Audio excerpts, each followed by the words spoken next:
बाबा साहब डॉक्टर अम्बेडकर जी के संपूर्ण जीवन संघर्ष को, उनकी विचारधारा को, उनके आंदोलन को 100 फीट गहरा गड्ढा खोदकर नीचे उसको दफना दिया था, खत्म कर दिया था।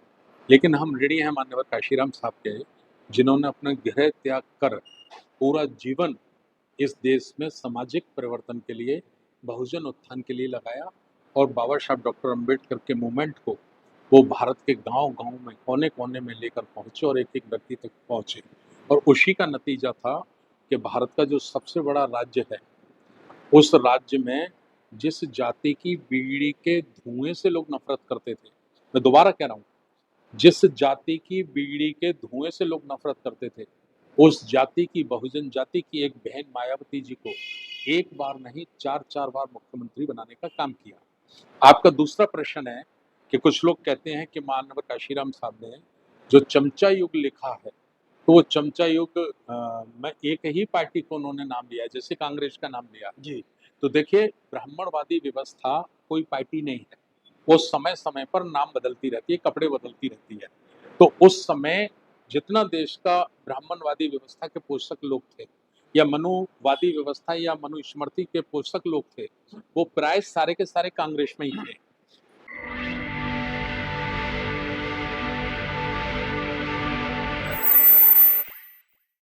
जय भीम।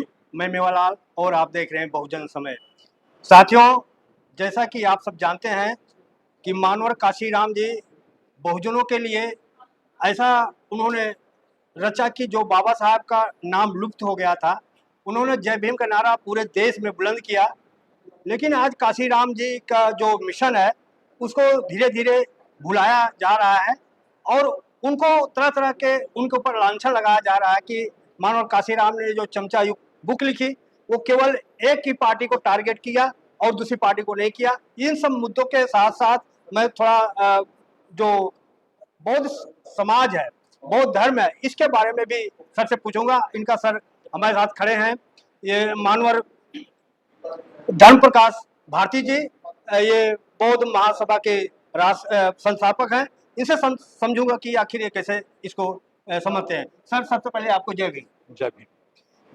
सर, आप बहुत बढ़िया समाज को समझा रहे हैं, बता रहे हैं कि किस तरह से समाज जो बुद्ध धर्म को अपनाए और मानव काशीराम जो शासक जमात बनाने के लिए कह रहे थे कि हुक्मरान बनाना है, लेकिन आज हुक्मरान जो मानव साहब काशीराम कह रहे थे कि समाज को हुक्मरान बना, लेकिन उनको आज व्यंग कसा जा रहा है कि आप लोग हुक्का राम बनाने के लिए लगे हैं लेकिन कोशिश नहीं कर रहे हैं। और मानो काशीराम जी जो चमचा युग की था, एक पार्टी का टारगेट किया। सर, कैसे देखते हैं सर? आप तो मानो काशीराम के साथ शुरू से लगे हुए थे, आपके परिवार वालों ने, आपके रिश्तेदारों ने आपको पागल घोषित कर दिया था, कहाँ से इलाज हुआ सर?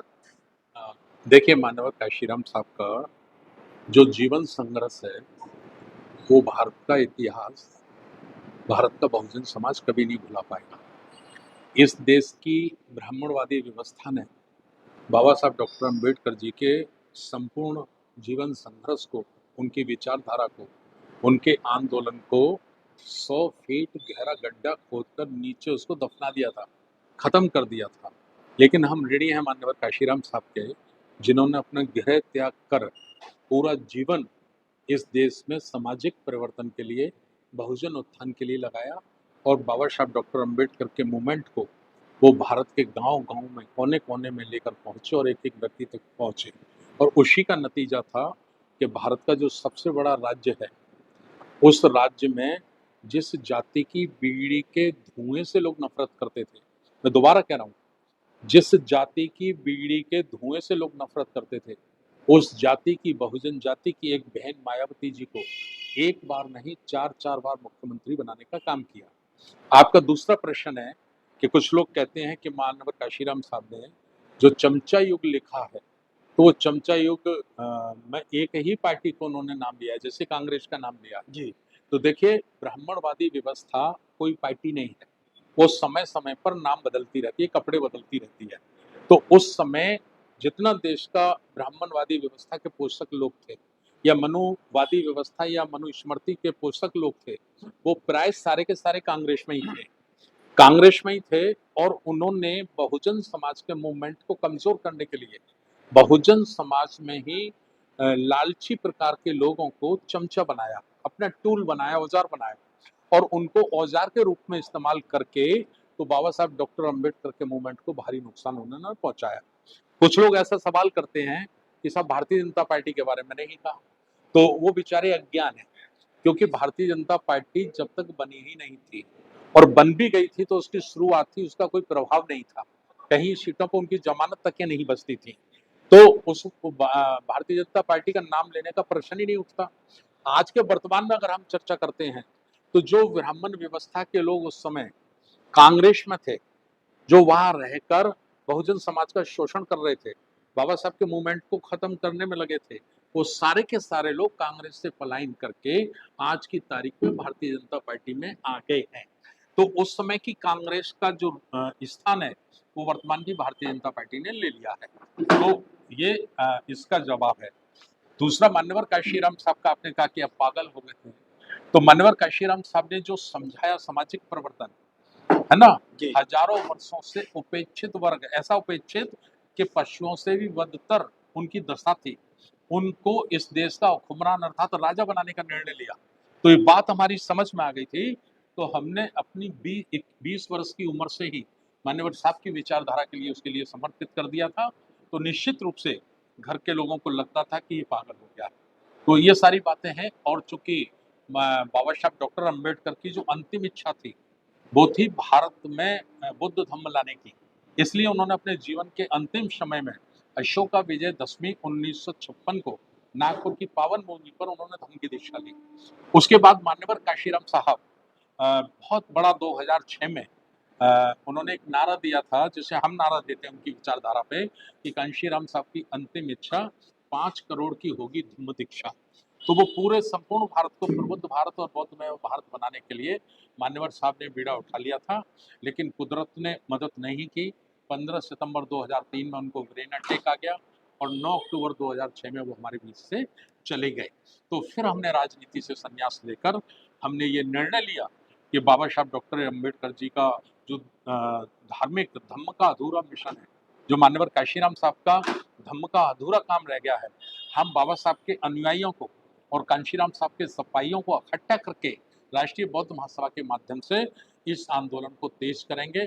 और बड़ी खुशी की बात है कि आज राष्ट्रीय बौद्ध महासभा 28 राज्यों में काम कर रही है और भारत में बड़ी तेजी से धर्म के प्रति लोगों में चेतना आ रही है, जागरूकता आ रही है, और बड़ी तेजी से करोड़ों करोड़ों लोग आज बुद्ध धर्म की दीक्षा सर, ले रहे हैं। मेरा सवाल है सर, कुछ लोग कहते हैं कि जो बुद्ध धर्म है, तथागत बुद्ध ने तो 22 प्रतिज्ञा कराया नहीं, लेकिन बाबा साहब ने 22 प्रतिज्ञा जो कराया है, ये 22 प्रतिज्ञा लेना जरूरी नहीं है, केवल पंचशील से ही काम चल जाएगा।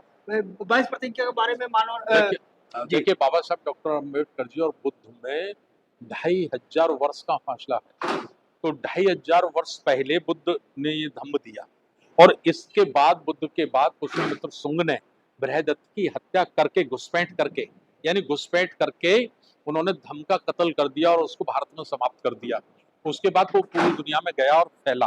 तो बाबा साहब बहुत पारदर्शी थे, दूरदर्शी थे, हजारों वर्ष के आगे तक की सोच रखते थे।